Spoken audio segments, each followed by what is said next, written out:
Vamos a fijarnos en el contexto. Juan Bautista, por tanto, primo de Jesús, ¿qué hizo? En un momento dado, él sintió la misión de Dios que le llamaba a preparar el camino del Mesías. Pero claro, al pueblo judío les decía mucho, era una realidad muy importante. ¿Por qué? Porque en su historia, un rey después del otro fueron frustrando al pueblo.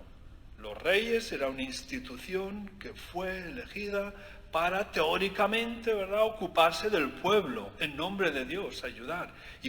Pero, ¿qué fue pasando? Pues les fue pasando al pueblo de Israel que un rey después de otro, pues acababan saliendo mal, se acababan ocupándose de ellos mismos y de su clan. Y entonces, ¿qué comenzó a salir? Los profetas comenzaron a decir, bueno, pues ya que los hombres, los reyes, son un fracaso, Dios mismo va a enviar a su elegido, a su ungido, que eso quiere decir Mesías, a su ungido, para que él mismo ponga orden. Eso es. Por tanto, esa era la expectativa del pueblo judío. Por tanto, ese Mesías que esperaban desde siglos, para los cristianos llegó con Jesús. Para el pueblo judío lo continúan esperando. Pues bien, Juan Bautista está en esa línea. Juan Bautista está diciendo, el Mesías que hace siglos que esperamos ya ha llegado, ya está aquí. Dios lo ha enviado. Para nosotros, Jesús. Y en este sentido, Juan Bautista comenzó a rodearse de gente que estaba esperando ese Mesías y que quería acogerlo. Y Juan les dice, convertíos. Y de ahí un signo que hacían externo para mostrar que uno quería acoger al Mesías que había llegado, según Juan ya, ¿verdad? Pues que había que hacer bautizarse.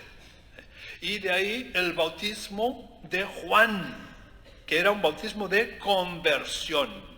Pero resulta que por ahí aparece ¿quién? Un día que todo el pueblo se hacía bautizar, ya entendemos por qué se hacían bautizar con Juan Bautista, ¿de acuerdo? Jesús, como aquel que no dice nada, Jesús también se hizo bautizar. ¿Qué sentido tiene? ¿Por qué Jesús se hizo bautizar? Si él no era pecador, él no tenía pecados. Si la gente se bautizaba para convertirse y recibirle a él, ¿qué sentido tiene entonces que él se bautizara? ¿Veis, no? Es una pregunta lógica. Bueno, pues en esta lógica de la encarnación, que Dios se ha hecho carne, se ha hecho pequeño, pues tenemos el bautismo de Jesús. Va en la misma línea, ¿veis?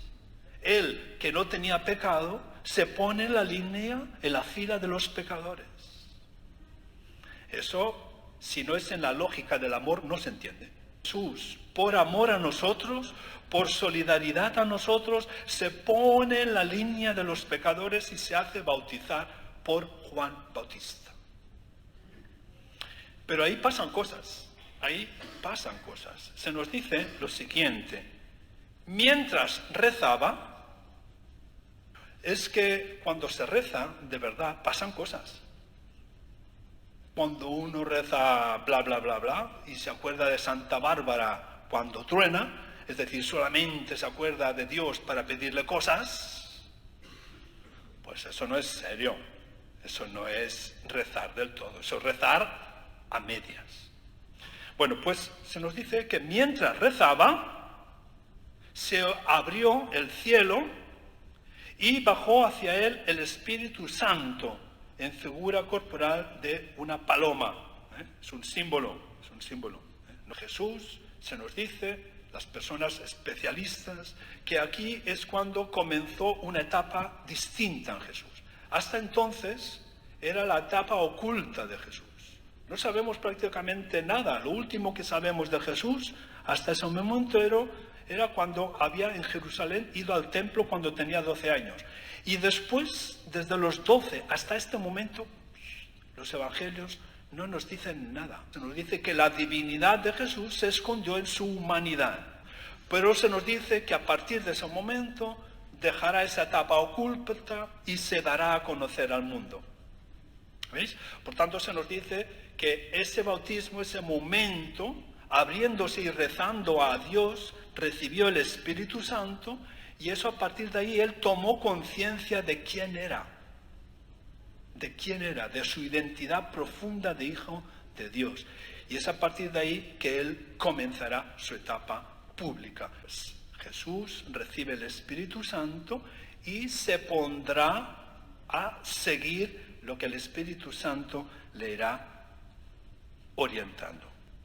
Y también se nos dice lo siguiente: y se oyó una voz, que decía: tú eres mi hijo, mi amado, en ti me he complacido. Definirá la comprensión que Jesús tiene de su relación con Dios. Pero la mayoría de nosotros, de los que estamos aquí, nos bautizaron un día. Tal vez de pequeños, tal vez ya de adultos, cada uno sabrá. ¿Qué pasó aquel día? Pasó algo grande. Primero, que con el bautismo se nos hizo hijos e hijas de Dios. A uno le pueden fallar los amigos, le puede fallar el marido, le puede fallar la esposa, te puedes fallar tú mismo, nosotros mismos. Todo mundo nos podemos fallar. Pero ¿dónde está tu identidad? En ser hijo de Dios. Porque soy hijo de Dios, soy hija de Dios. Cuando entendemos eso, es que tenemos el pilar que no lo puede destruir nada, ni nadie. 2, nos da el Espíritu Santo. Por tanto, esa fuerza poderosa del Espíritu Santo que nos empuja si le dejamos hacer, siempre hacia el bien, siempre hacia Jesús. Pues eso te lo dio el sacramento del bautismo.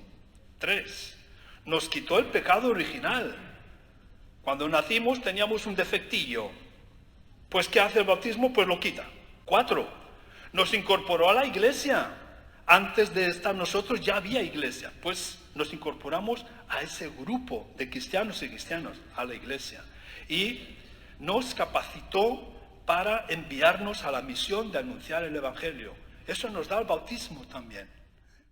Pasó algo grande el día del bautismo, de tu bautismo. Vivo hoy, cada uno, hoy, en nuestra realidad, en consonancia, en coherencia con mi bautismo.